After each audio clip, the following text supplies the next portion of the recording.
नमस्कार, मैं बीके बेदिया और आज हम मौजूद हैं रामगढ़ से पतरातू जाने वाली मुख्य मार्ग पर। और आज हमारे साथ में मौजूद हैं रिपब्लिकन पार्टी के रामगढ़ जिला अध्यक्ष गोविंद बेदिया जी। उनसे बातें करेंगे।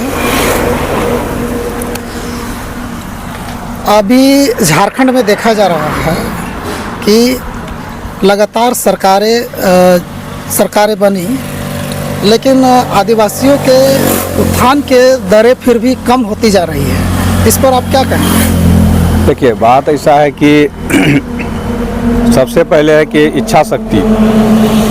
जो भी सरकार झारखंड में बनी है, चाहे वो जेवीएम की सरकार हो, चाहे बीजेपी की सरकार हो, जिसकी भी सरकार हो, उनमें इच्छा शक्ति कहीं न कहीं कमी रहा है।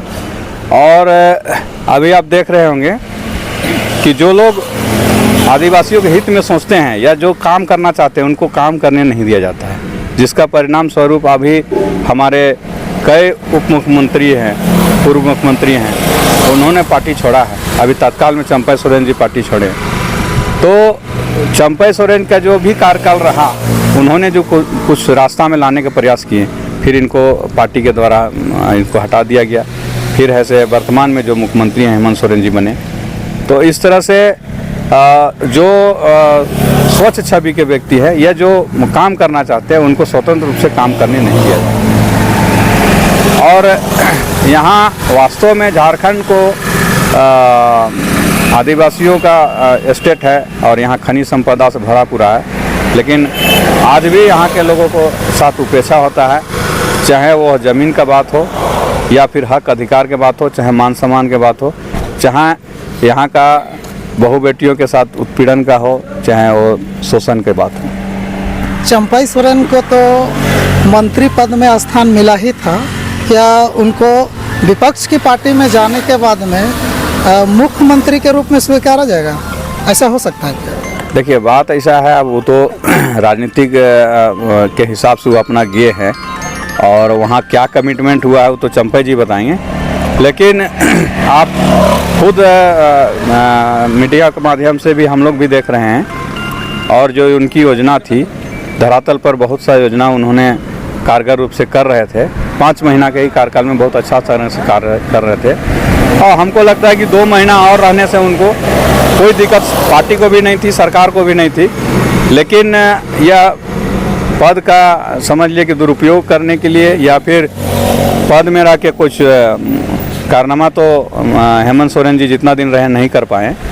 लेकिन उनको लगा कि चंपई सोरेन कहीं हमसे आगे नहीं हो जाए, इसीलिए उनको मुख्यमंत्री से माने बिना विधायक दल के बैठक के ही, बिना निर्णय का ही उनको इस्तीफा देना पड़ा।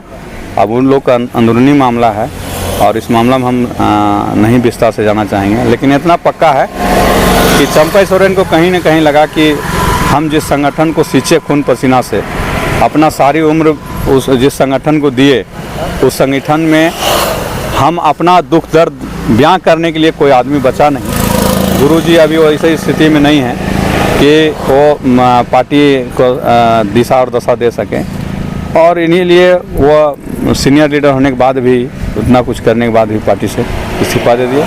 आप अभी रिपब्लिकन पार्टी का रामगढ़ जिला अध्यक्ष हैं।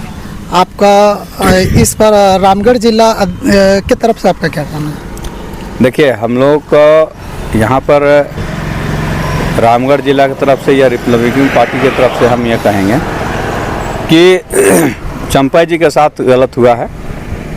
अगर परिस्थिति वैसी बनी और हेमंत सोरेन जी इस्तीफा दिए, उनको मुख्यमंत्री बनाए, 2 महीना में कुछ बिगड़ने वाली नहीं थी।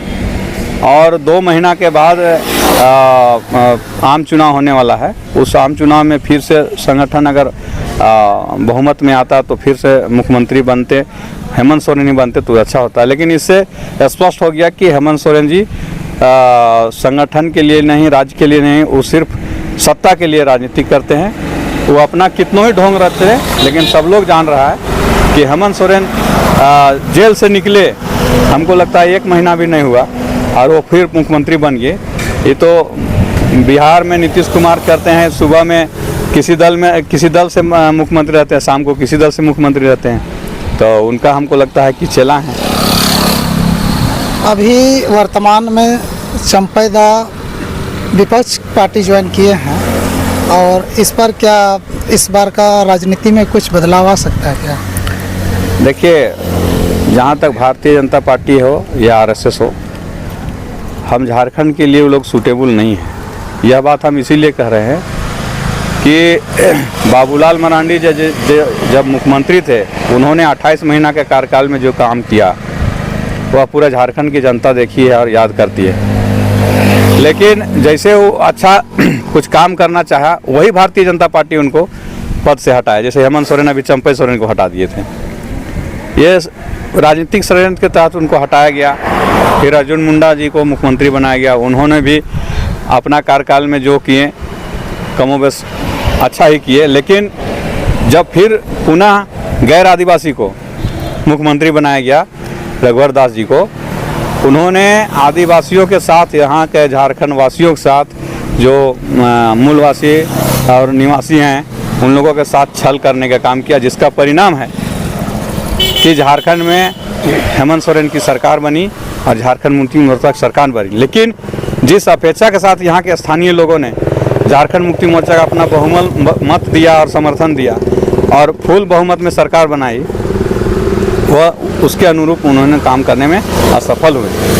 आने वाला समय में इसका परिणाम भी मिलेगा, क्योंकि झारखंड है तो झारखंडियों का अपना एक मत होता है, और 2024 में पूर्ण विश्वास के साथ हम कहेंगे कि झारखंड मुक्ति मोर्चा की सरकार नहीं बनने जा रही है, न बीजेपी की बनेगी।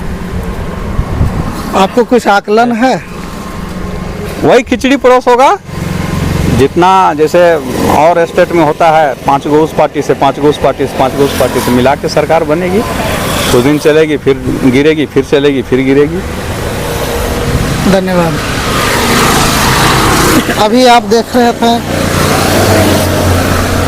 गोविंद बेदिया के साथ में जुड़े हुए थे, जो कि रिपब्लिकन पार्टी के रामगढ़ जिला अध्यक्ष हैं।